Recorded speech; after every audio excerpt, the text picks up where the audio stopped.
Ang mga spy drones ng Estados Unidos ay mas madalas na umanong i-deploy malapit sa China habang ang tensyon sa pagitan ng US military at People's Liberation Army sa rehiyon ay patuloy na tumataas ayon sa mga eksperto. Sinabi ng US Navy na ang dalawang MQ-4C Triton drone ay pansamantalang inilipat mula sa Guam papunta sa Misawa Base sa Hilagang Japan. Ito ang kauna-unahang pagkakataon na ang mga high-altitude, long-endurance na unmanned aerial vehicles ay idineploy sa Japan. Sinabi ng US Navy na the Triton is an unarmed unmanned aerial reconnaissance system that provides the Japan-US alliance with enhanced maritime surveillance capabilities. Ang mga nasabing drones ay unang na-deploy sa Pasipiko nang maipadala ang mga ito sa Guam noong nakaraang taon.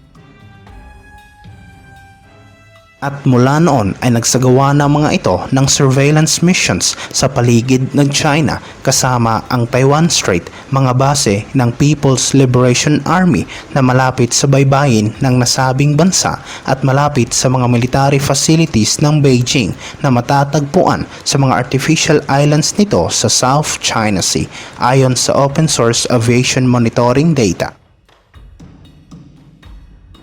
Noong Martes namataan ang isang Triton kasama ang dalawang P-8A anti-submarine patrol aircraft, isang AP-3E electronic reconnaissance aircraft at isang USAF RC-135W electronic reconnaissance aircraft na nagsasagawa ng isang misyon sa South China Sea. Ang nasabing misyon ay nakataon umano sa katimugang bahagi ng Taiwan Strait at pagkatapos ay tumungo ang mga ito malapit sa isang PLA naval port sa Shantou, China.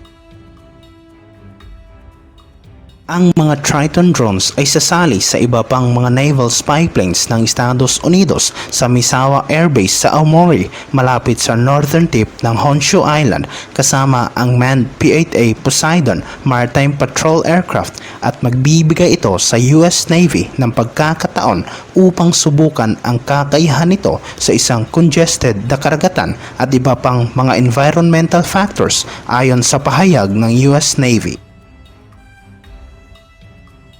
Ang hakbang na ito ay nakatuon sa dumadaming maritime activities ng ilang mga bansa sa Indo-Pacific region ayon sa pahayag ng Pentagon na malinaw umanong tinutukoy nito ang China. Ang Triton ay batay sa RQ-4 Global Hawk Hell UAV ng US Air Force at binuo ito para sa US Navy. Mayroon itong enhanced wings at frame, de-icing at lightning protection systems upang magkaroon ito ng kakayahang lumipad sa mga ulap at malapit sa sea level na magpapabuti sa detection at tracking capabilities ng nasabing drone sa anumang panahon. Ang drone ay mayroong advanced active phased array antenna radar, mga cameras at sensors upang makita ang malawak na karagatan ng mga coastal regions. Ito ay remotely operated ng 4 na mga crew, may endurance time na mahigit sa 24 na oras at maximum operational range na mahigit sa 15,000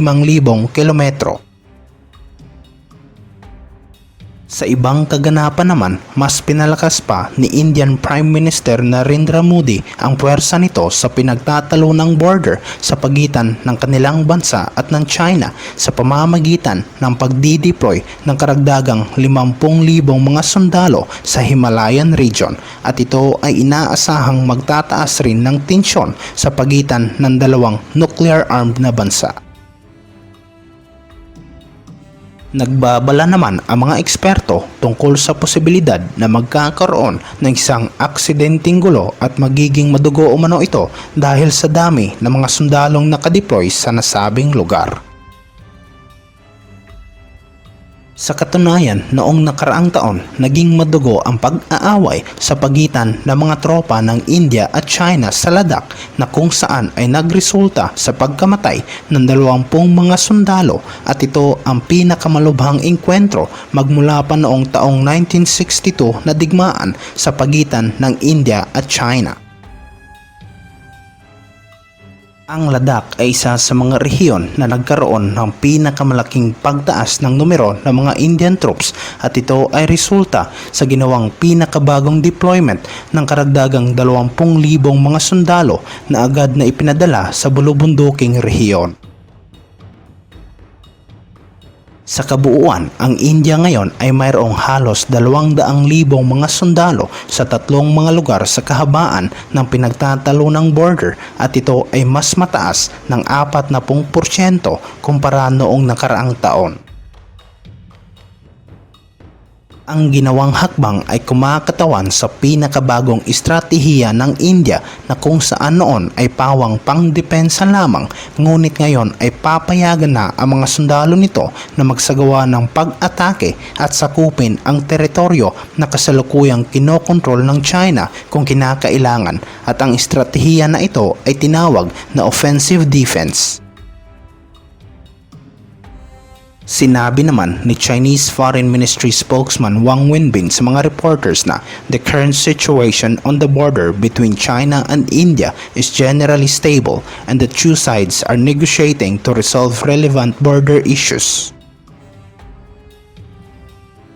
In this context, the words, deeds, and military deployments of relevant military and political leaders should help ease the situation and increase mutual trust between the two sides, not the other way around, dagdag pa niya.